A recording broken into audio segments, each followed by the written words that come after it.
Je suis très contente d'être ici et de vous présenter, pour la première fois, en fait, la communauté virtuelle de pratique qui est destinée aux infirmières qui travaillent dans les écoles à travers le Québec. Comme bonne étudiante, je vous ai préparé un plan de prochaines 10 minutes que vous allez avoir à m'entendre. On va faire une brève introduction, on va voir les enjeux et une solution. Comment accéder, donc une survol pratique de la communauté virtuelle et une brève conclusion. Comme bonne infirmière, en guise d'introduction, je vous ai préparé des histoires de cas. Émilie, infirmière clinicienne en santé scolaire depuis septembre 2011. C'est notre nouvelle recrue. C'est pas vrai. Elle a peur de faire des erreurs et a un manque de confiance dans ses propres compétences en soins infirmiers.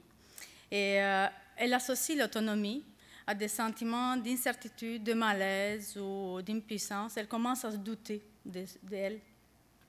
C'est sûr qu'elle vient avec beaucoup d'années d'expérience en milieu hospitalier, mais qui est radicalement différent du milieu scolaire.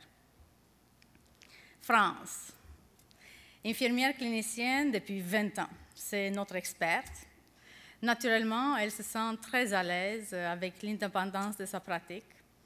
Et elle associe l'expertise et la fierté pour décrire son niveau de confort dans les écoles. Et l'autonomie, elle le voit comme un aspect positif d'un des avantages principaux du travail en scolaire. C'est sûr qu'elle est très à l'aise dans les écoles. J'imagine qu'avec ces deux cas cliniques, certaines infirmières qui sont ici, ils se voient au début, ils se voient maintenant. Et voilà, je me suis sentie comme ça au début, donc c'est rien de... Les enjeux, c'est sûr, sont nombreux, mais je préférais choisir les 4 principaux qui sont très bien documentés dans la littérature. Les infirmières scolaires, telles que vues par Simone, s'effectuent un travail de proximité dans les écoles, ce qui exige une pratique autonome. Les 2 cas que je vous ai présentés tantôt, ça reflétait beaucoup comment on se sent au début et comment on apprécie ça plus tard. Mais c'est sûr qu'au début, ça prend beaucoup d'ajustements, on a besoin d'un soutien. Les barrières physiques, sociales et organisationnelles rendent cette branche marginale, telle que décrite par Smith.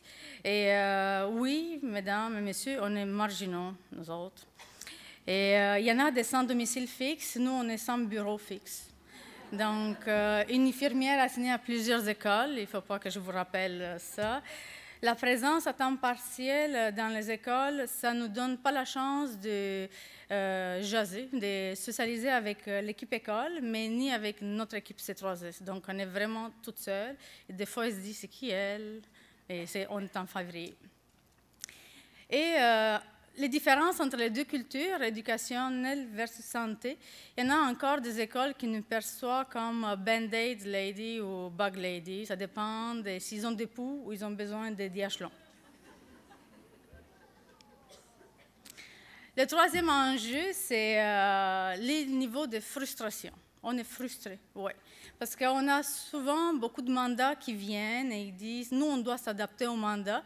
Et pas le mandat à notre réalité terrain. Et on trouve qu'on n'est pas jamais écouté, qu'on n'a pas un mot à dire. Et dernièrement, l'isolement, c'est sûr, on est toute seule dans notre bureau. Et ça représente un point faible dans la communication. On ne peut pas aller courir au poste, jaser vite avec notre collègue et dire « j'ai besoin d'aide, qu'est-ce que je fais ?» Donc, voilà, il y a une nécessité qu'on pallie un petit peu à ces barrières et pour faciliter le partage de savoir et favoriser l'autonomie. La solution, une CVP, communauté virtuelle de pratique. Pourquoi? Elle est accessible en tout le temps, sans contrainte de distance. On permet de partager nos connaissances entre collègues. On peut créer des idées novatrices. Ça procure un soutien et réduit l'isolement. Par le fait même, si on peut communiquer avec quelqu'un, on est moins isolé. Ça soutient la mise en œuvre des pratiques exemplaires. On a eu des discussions sur la communauté, sur diverses lettres qu'on recevait dans la région et tout.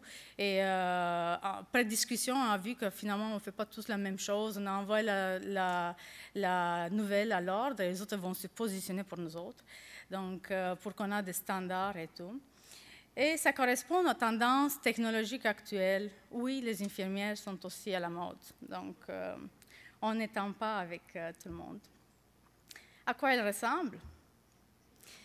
Elle a été démarrée en mai 2010 suite à la présentation d'une étudiante infirmière qui faisait son stage d'intégration au C3E Jeanne-Mance.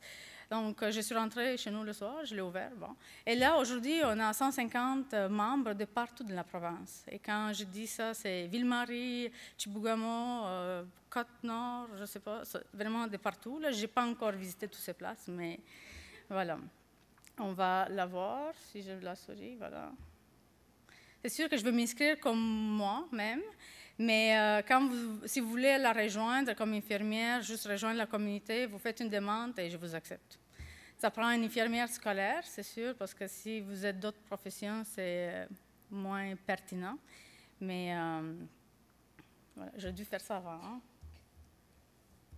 Bon, c'est pas grave. On peut voir, au début, on va voir l'accueil. D'accord? Donc, ça, c'est la page, quand on vient sur le site, qu'est-ce qu'on peut voir? On a les publications en ordre d'arrivée, les dernières arrivées, les premières en haut. Et on peut voir que la popularité est très haute, l'activité basse, et merci Rougeole. Donc, pour ça. Mais sinon, on peut, donc, si je dis je suis on ici, je peux chatter en même temps, je me rends disponible pour clavarder avec d'autres collègues qui sont en ligne. Et comme je vous ai dit, ça coupe les frais de longue distance et ça coupe le fait qu'on est toute seule dans notre bureau. Les publications, encore une fois, les onglets en haut sont dépendamment de qu'est-ce qu'on veut faire. Est-ce qu'on veut publier juste une affiche, un événement, quelque chose? On peut le mettre sous les onglets différents. Et on peut les voir également. Donc, ceux qui s'inscrivent juste aujourd'hui, parce que je sens qu'il va y avoir beaucoup de demandes, on peut les voir en ordre de chronologie archivée par mois. Donc, ce n'est pas parce que je suis arrivée aujourd'hui que je ne vois pas qu'est-ce que c'est publié en mai 2010. Je peux avoir accès à tout, à tous les programmes, et on échange des programmes de promotion, prévention pour qu'on essaie de ne pas réinventer toujours la roue et dans chacune de nos écoles, et voilà. Je ne vous montrerai pas nécessairement tous les membres qui sont sur le site parce que je n'ai pas eu leur accord, mais c'est ça, vous pouvez les voir une fois inscrits, vous pouvez avoir accès à ça. Les discussions et tout. On a créé des rencontres webconférences. On a eu une webconférence avec Dr Bérubé qui était bien chez lui à Rimouski. Mais nous, on l'avait eu en ligne et c'était quand même intéressant. À ce moment-là, on était 75-80 sur la communauté. Tout le monde a eu cette formation. Et c'est génial pour ce fait. J'ai fait des logos avec l'adresse. Bon, conclusion. Les infirmières scolaires ont été, sont et resteront des professionnels autonomes, isolés dans leur milieu, mais avec les mêmes besoins de partage de connaissances que les autres intervenants. Donc, on a besoin quand même de s'informer. La CVP, ISSQ, Communauté virtuelle des pratiques des infirmières en santé scolaire au Québec, c'est un moyen de communication efficace, gratuite et facilement accessible pour répondre aux besoins de ces professionnels.